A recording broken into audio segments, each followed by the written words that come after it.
Hello வணக்கம். 1999 வந்த David lynch direct பண்ண தி ஸ்ட்ரெயிட் ஸ்டோரி அப்படிங்கிற படத்தை பற்றி தான் பார்க்க போகிறோம். இந்த படம் வந்து ஒரு ரோட் சைடு மூவி. 73 வயசான ஆல்வின் அப்படிங்கிறவர் வந்து அவர் உடம்பு சரியில்லாமல் இருப்பார். ஸ்ட்ரோக் வந்திருக்கும், அவரால் நடக்க முடியாது. அவர் இறக்கறதுக்கு முன்னால் அவர் போய் பார்த்துடலாம்னு சொல்லி அந்த போய் பார்க்குற அந்த ட்ராவல் தான் வந்து இந்த படமே ஃபுல் மூவி.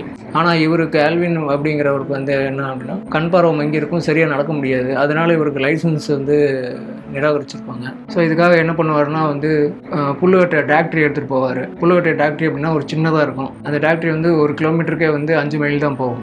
டாக்டரி வச்சு அவரை போய் பார்க்க போவார். கிட்டத்தட்ட அவர் வந்து அவருடைய சகோதரர் இருக்கிற இடம் வந்து பார்த்திங்கன்னா 390 கிலோமீட்டர் இருக்கும். ஸோ அவ்வளோ கிலோமீட்டரை வந்து இவர் வந்து ட்ராவல் பண்ணி போய் பார்த்தாரா இல்லையா, என்ன நடந்தது அப்படிங்கிறத வந்து ஃபுல் ஸ்டோரி. இந்த ஆல்வின் போய் அவருடைய சகோதரர் போய் பார்க்கும்போது இடையில வந்து சில விஷயங்கள்லாம் நடக்கும். இவருடைய ஸ்டோரி வந்து அப்போ தான் வந்து ஒருத்தரையும் ஒன்று சந்திக்கும் போது இவருடைய ஸ்டோரி ஒன்று சொல்லுவாங்க.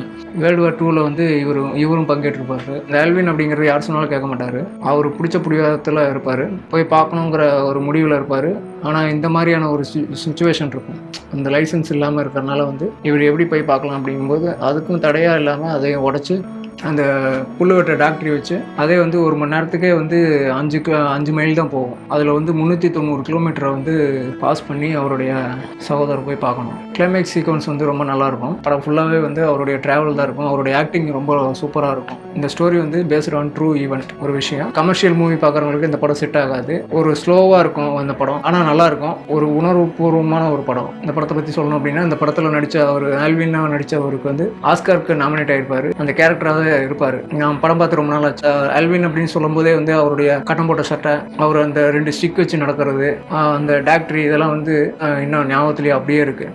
ரொம்ப சூப்பராக நடிச்சிருப்பாரு. நிஜமாலுமே அவரு தான் அந்த ஒரிஜினல் கேரக்டராக இருப்பாரோ அப்படிங்கிற மாதிரிலாம் தோணும். டேவிட் லிஞ்ச் வந்து மிகப்பெரிய டைரக்டர். அவர் வந்து ஒரு டிஃப்ரெண்ட் கைண்ட் ஆஃப் டேரக்டர். அவருடைய தாட் வந்து வேறு மாதிரி இருக்கும். இப்படிப்பட்ட ஒரு டேரக்டர் வந்து இந்த மாதிரி ஒரு படம் வந்து டேரக்ட் பண்ணது வந்து புதுசாக இருந்தது. இந்த படத்துடைய கேமரா ஒர்க் வந்து ரொம்ப சூப்பராக இருக்கும். அந்த இடங்கள்லாம் வந்து ரொம்ப அருமையாக காமிச்சிருப்பாங்க. 1999 வந்த தி ஸ்ட்ரெயிட் ஸ்டோரி. இந்த படத்தை பார்த்துட்டு எப்படி இருக்குன்னு சொல்லி கமெண்ட் பண்ணுங்கள். நன்றி, வணக்கம்.